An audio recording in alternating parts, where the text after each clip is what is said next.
Welcome back to the channel. Today we are diving into those wild days when family-friendly Nintendo consoles got video games based on violent, bloody R-rated movies. It sounds insane, but it really happened. From RoboCop to Rambo, we are looking at the top 10 NES games inspired by adult-only films. Don't forget to like, subscribe, and support the channel.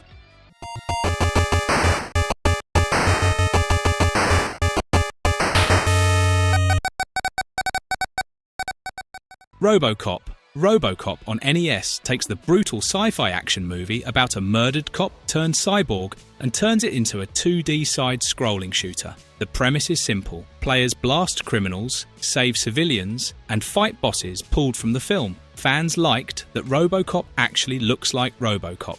His movement is slow and heavy, matching the movie's vibe. The sound effects are loud and punchy, and the theme song is a nice addition. The game has a few cool moments, like the data spike scene and fighting ED-209, but RoboCop has a rough side. Ammo runs out quickly, and his stiff movement makes jumping feel painful. Many players complain that the difficulty felt unfair. Enemies keep spawning, and RoboCop walks like he has bricks in his boots. Reviews today are mixed. Some retro fans enjoy the challenge and consider it one of the better movie games on NES. Others feel it is repetitive and frustrating. Still, RoboCop is a solid example of how studios tried to bring R-rated action to children's consoles.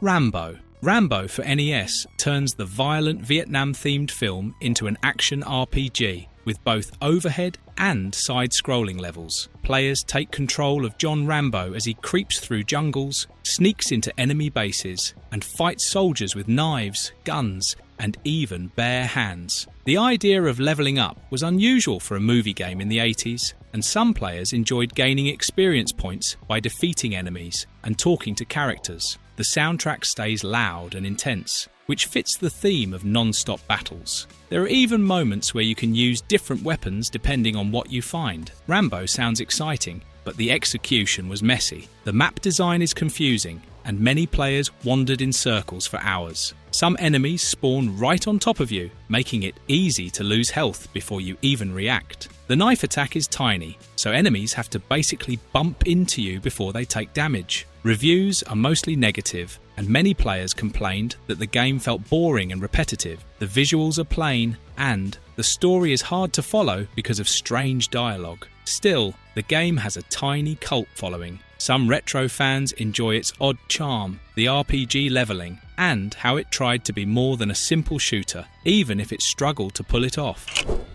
Die Hard. Die Hard gives players the chance to be John McClane inside Nakatomi Plaza. Just like the movie, it uses an overhead view, and players explore each floor, rescue hostages, collect supplies, and fight terrorists. The game tries to capture the movie's tension by limiting ammo, health, and time. Every bullet matters, which makes fights stressful in a fun way. Each floor feels like a small mission where you grab key items, stop enemies, and prevent Hans Gruber's crew from opening the vault. Players enjoyed little details pulled from the film. When McClane steps on broken glass, he actually takes damage. This made fans laugh because it connects to the famous movie scene. The game also includes a countdown timer. If the terrorists finish drilling into the vault, it means automatic failure, so players always feel the pressure. Reviews call Die Hard one of the stronger NES games based on a movie because it rewards thinking and planning instead of endless shooting. The downside comes from clunky controls and simple graphics, which look rough even next to other NES titles. Some players enjoyed the challenge and the slower pace, while others felt it dragged. Even with flaws, Die Hard is remembered as a game that tried something different and delivered a smart action experience.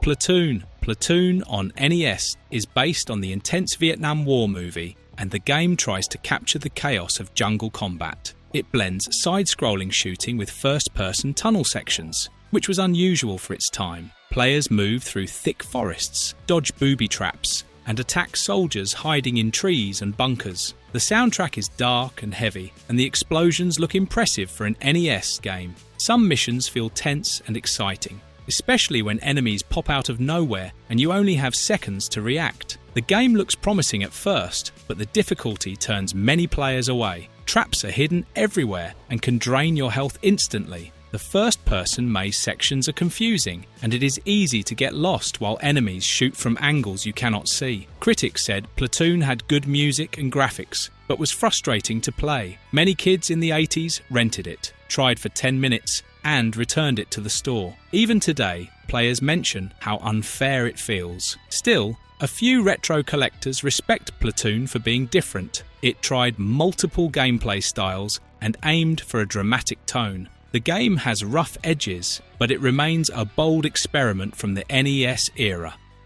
Dirty Harry. Dirty Harry mixes action and detective gameplay. Players explore San Francisco, fight criminals, chase clues, and hunt down a dangerous villain. The game tries to capture the gritty movie style by giving Harry his famous .44 Magnum and a tough attitude. You can punch enemies, crawl through buildings, and enter different parts of the city to search for weapons and evidence. The dark streets and strange backgrounds make the city feel rough and unsafe, which fits the movie's tone. The gameplay sounds interesting, but many players became frustrated quickly. Harry moves slowly and jumps like he is stuck in glue. Some enemies hit you before you even see them. There are random doors that lead to instant death rooms with no warning. People joked that the deadliest enemy in the game was the door. Even so, the music is catchy and the Magnum feels powerful when it hits. Reviews today describe Dirty Harry as clumsy, confusing, and sometimes unfair. A few retro fans enjoy the challenge because beating the game feels like surviving a battlefield.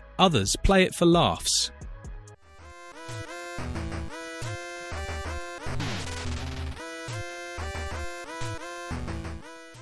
Predator. Predator on the NES was inspired by the iconic sci-fi action movie starring Arnold Schwarzenegger. The game followed Dutch, the hero, as he walked through jungles packed with enemies, soldiers, and of course, the alien Predator himself. The big surprise was the visual style, because the game had bright pink and blue enemies, which gave it a funny and strange look compared to the dark and scary movie. Some players joked that the jungle looked like it was painted by a cotton candy machine. The gameplay was simple: run, jump, punch, and shoot your way forward. There were side-scrolling levels with constant enemies and boss fights. One thing many players remembered was how hard the game was. Dutch moved slowly, enemies popped out everywhere, and some jumps felt unfair. It was one of those games where getting hit by one bullet could knock you back into a pit. Even though it was tough, the game had some fun moments. Facing the Predator was exciting, and some fans enjoyed the challenge.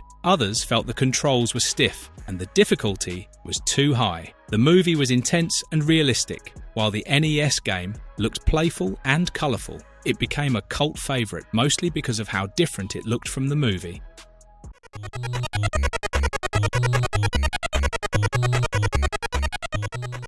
The Terminator. The Terminator for NES took the famous time travel story and squeezed it into a tough side-scrolling adventure. The game focused on Kyle Reese, who travels from the future to protect Sarah Connor. The movie was known for dark scenes and scary robots, but the game had a more basic presentation. The goal was to fight robots, escape enemies, and move from screen to screen. Many players felt the game looked good for its time, with a strong soundtrack that tried to capture the dramatic feel of the movie. It had a few levels with platforming and shooting, and players battled mechanical enemies along the way. The final fight with the Terminator was memorable because the game tried to recreate the movie's ending in a simple NES style. However, the game was extremely challenging. Some players complained about slow controls and enemies that took too many hits. There were also few power-ups, which made battles feel impossible at times. The difficulty frustrated a lot of people, and many never finished it. While fans of the movie wanted a big, dramatic experience, the game delivered something smaller and less intense. Some kids enjoyed it just because it felt cool to play a Terminator game, but many reviews from that time said it needed better controls and more action.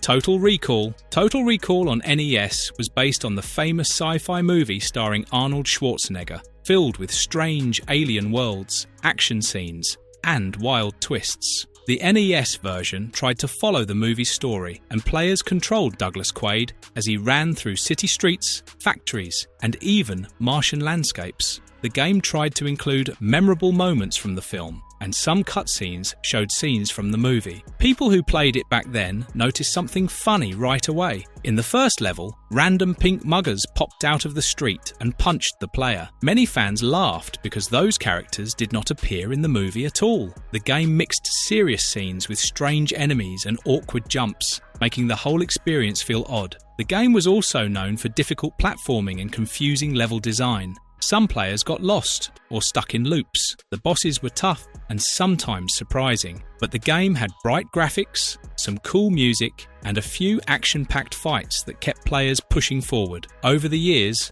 Total Recall gained a mixed reputation. Some fans enjoyed it as a guilty pleasure. Others called it frustrating, clunky, and silly. Still, it became part of NES history because it was strange, colourful, and memorable.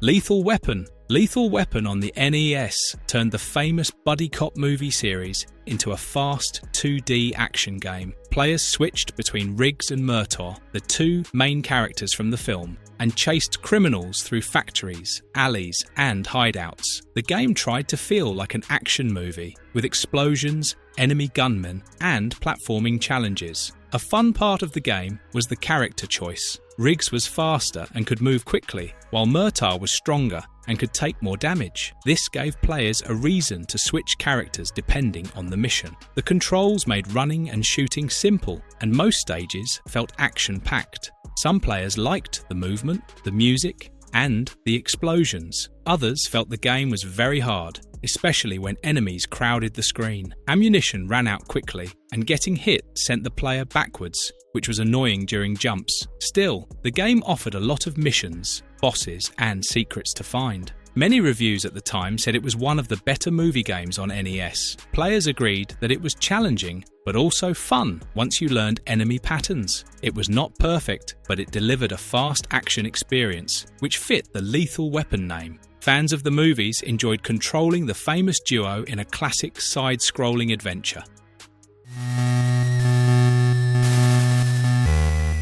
A Nightmare on Elm Street. A Nightmare on Elm Street for NES was based on the creepy horror movie series starring Freddy Krueger. Turning a scary supernatural killer into an NES platformer was strange, but the game did something unique. Players collected Freddy's bones across different levels. The twist was the dream meter. If the player stayed awake, enemies were normal. If the player fell asleep, the world turned darker and monsters became stronger. This dream mechanic made the game stand out from other NES horror titles. Players could fight enemies using punches and kicks, but later gained special dream powers like magic projectiles. Some versions of the game even supported up to 4 players at once, which was surprising for a horror game. Players thought the music was spooky, and the changing dream world made the game exciting. Others felt the controls were stiff, and some levels were very repetitive. The boss fights against Freddy were the highlights, because he appeared in many forms such as giant heads or ghost-like creatures. Even with its flaws, many fans said the game was better than expected. The dream idea was creative, and multiplayer made the whole experience fun with friends. Today, people remember it as one of the more interesting horror games on the NES. Marvelous verdict. And that was our look at NES games based on R-rated movies. Some were fun, some were strange, and some were so hard that players still complain about them today. Thanks for watching. Remember to hit like and subscribe for more retro game stories and hidden gems. Stay tuned for the next video.